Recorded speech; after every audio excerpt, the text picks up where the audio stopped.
Awards గురించి చెప్పండి sir, ఎలా ఫీల్ అవుతున్నారు?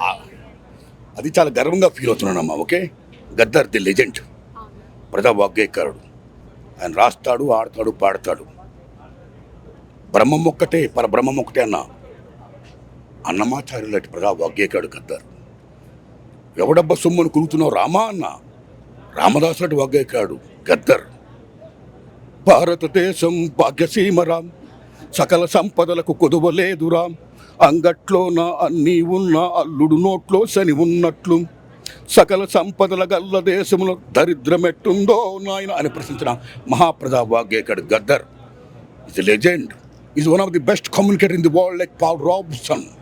సో అలాంటి మహానుభావుడు పేరిట గద్దర్ అన్న పేరిట తెలంగాణ గవర్నమెంట్ ఆ మహానుభావుని గుర్తించి గౌరవించి ఆయన పేరిట అవార్డులు పెట్టడం, ఈవేళ ఆ గద్దర్ తెలంగాణ కాంతారావు గారి అవార్డు నాకు ఇవ్వడం నాకు మహదానందం ఉంది. ఈ దశలో ముఖ్యమంత్రి శ్రీ రేవంత్ రెడ్డి గారికి, బట్టి విక్రమార్క గారికి, కోమటిరెడ్డి వెంకటరెడ్డి గారికి, దిల్రాజు గారికి, మీ మీడియా మిత్రులకు, ప్రేక్షక దేవుళ్లకు అందరికీ నా నమస్కారాలు.